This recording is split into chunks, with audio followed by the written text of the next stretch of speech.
G'day ladies and gents, and welcome back to IL-2, the Battle of Stalingrad and the 10 Days of Autumn campaign. This is mission number 4, Day Without End.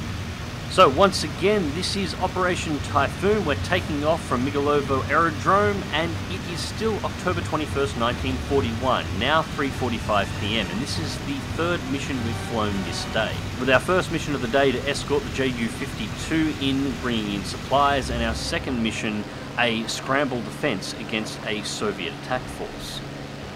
The sudden raid by the Russians caused no serious harm, apart from a few burnt out trucks and some minor damage to a pair of Messerschmitts belonging to the 15th Spanish Staffel of Ju-27, also stationed at Migalovo Airfield.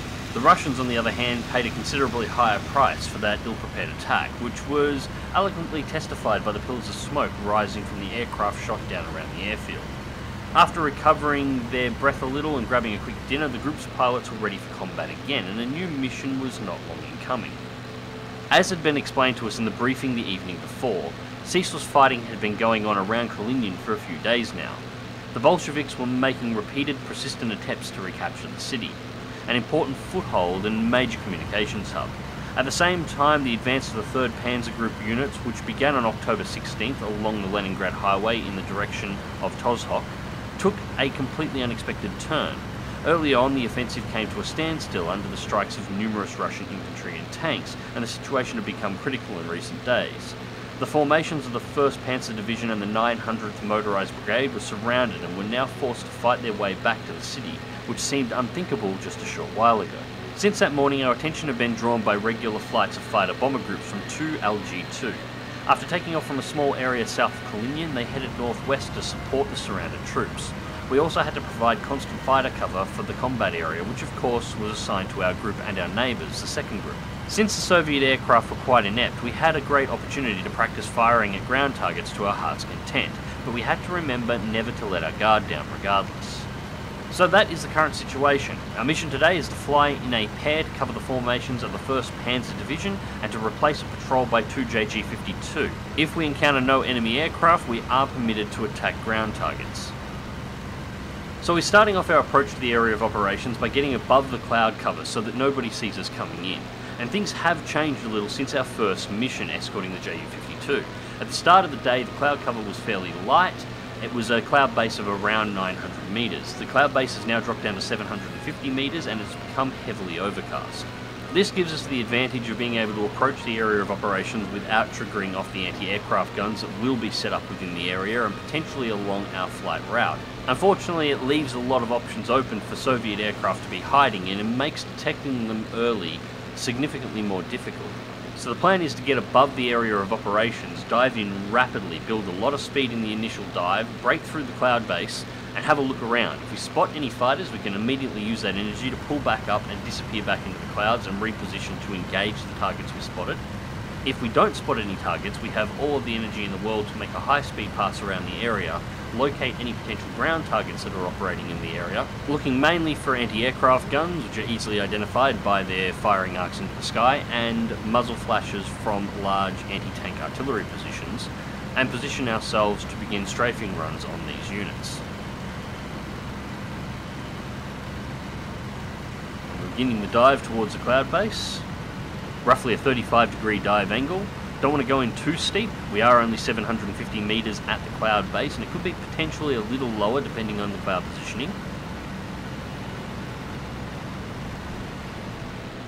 And we're beginning to break through the cloud cover. So now we're in the clear, it's time to start checking for those airborne targets, see if there's any enemy fighters in the area, and if not, start quickly scanning for ground targets.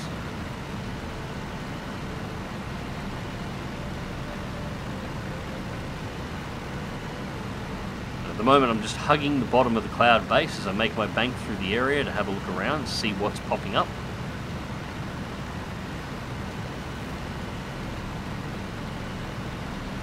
And we had nothing off our right wing as we drop through the clouds, and now in the left-hand bank it looks like the left-hand side is clear.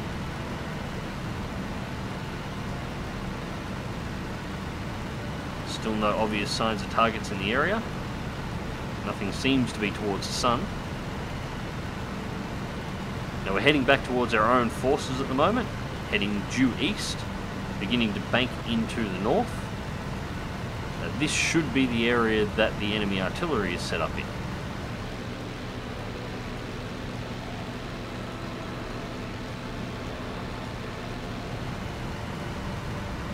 And we're getting the odd flash of anti-aircraft gunfire coming off our left-hand side. I'm just checking to make sure there's nothing else around. And we have one row of, looks like anti-aircraft guns near the tree line, and looks like 2 rows of artillery guns. One position near the tree line near the road, and one sitting in the middle of the field. So at this point we begin our bank in for our first strafe. Now it's a good thing these guns are all lined up in nice straight lines, so approaching them from the side on, we can bring ourselves in.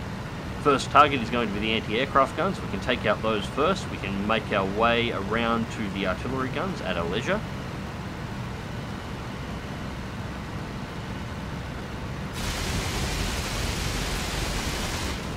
And a nice clean pass down the length of the guns. Pull back and clear, and we can see the artillery guns back there firing one after the other. Now they're pretty much no threat to us, but I want to make a second pass over the anti-aircraft guns just to make sure that they have been completely eliminated, because they can take us down while we're doing strafing passes on the artillery. So bring it around to our right and bring ourselves back into position to make a pass down the anti-aircraft guns from the opposing side.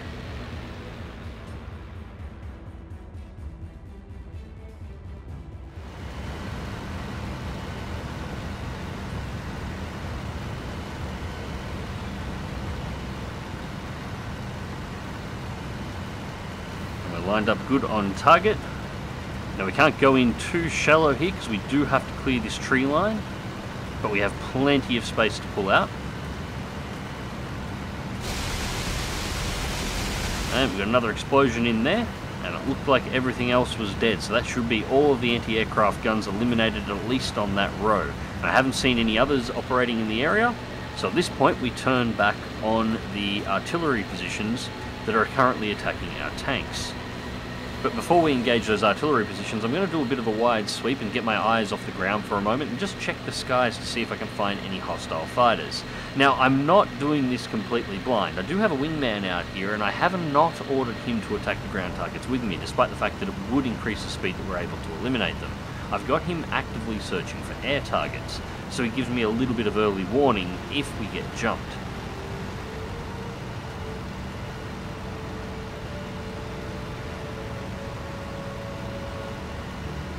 So for the moment the skies are looking nice and clear, however it does look like there is a row of ground vehicles driving down the road in the middle of the forest just there. So I'm going to do a little bit of a low pass to take a look and see exactly what they are, and then swing myself around for a north-south pass on the first row of artillery.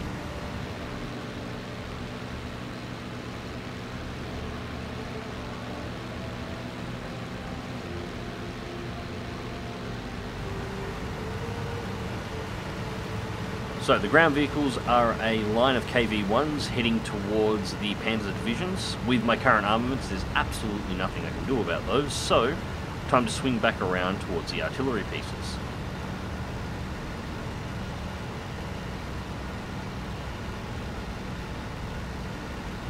So with the anti-aircraft guns down, looking at the artillery pieces, I'm going to make my first pass on the artillery pieces closest to the east side of the deployment area. These ones are just behind the tree lines to the left.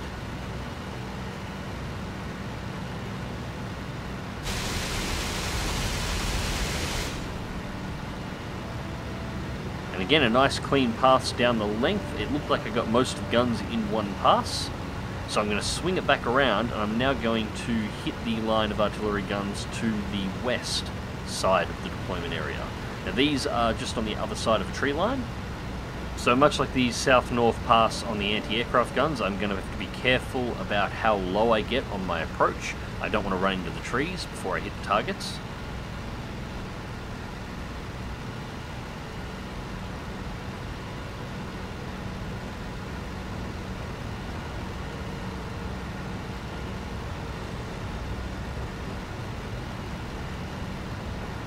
Lined up for the pass.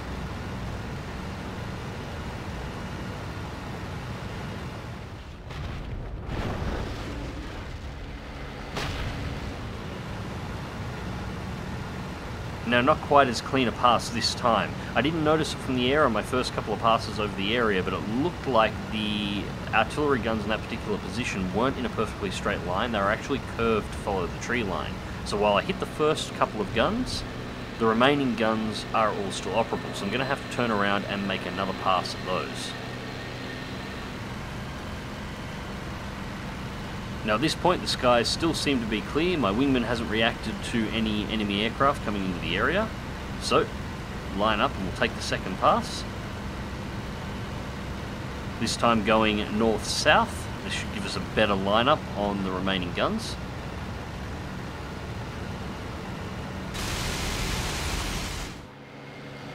And it looks like that time we got them. Although there was a flash in there just towards the end, that flash looked like one of the artillery pieces still firing, so I may have missed one. So at this point I'm going to bring it around for one more pass. I'm going to go and try and angle it so the first artillery and second artillery emplacements are in a straight line. I'm going to make a shot at the gun that I missed, and I think I missed one on the row furthest to the east as well. Let's see whether or not I can deadline both of them. If I manage to take out both, sweet. If I don't, I'm going to exit the area regardless. At this point, this position has been well and truly strafed into the ground, so no point in me hanging around here for any longer. I can definitely still see puffs of smoke from the artillery guns firing, and I can see the intact gun just here, so take out the first one. Line up the shots in the second, and no explosion, so it looks like we missed that one, but it doesn't matter at this point. Time to leave the area.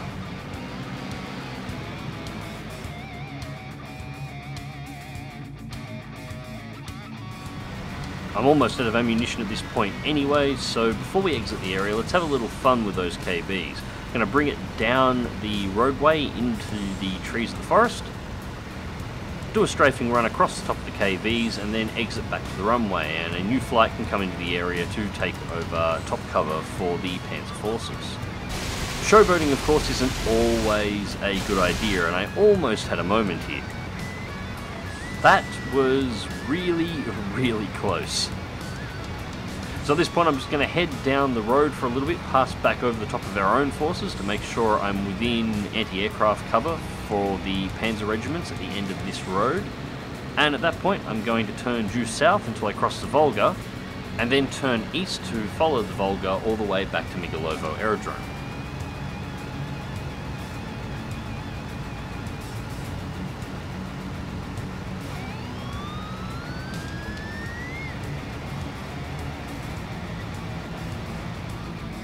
So the rest of the flight back to base was pretty much uneventful. There was a couple of I-16 patrols operating in the area, but they were engaged and shot down by combat air patrols operating around Migalovo long before I ever actually encountered them, and the flight and landing was perfectly fine, if I did come in a little bit too shallow. Anyways, ladies and gents, I hope you enjoyed the video, and thank you very much for watching. As always, if you would like to help support the channel, links to my Patreon are in the video description down below, as are links to all of my social media and my Twitch account, which I will be making far more use of in the very near future. And until next time, remember to click that like button, subscribe if you want to see more, and as always, fly smart, fly safe, and I'll catch you in the skies.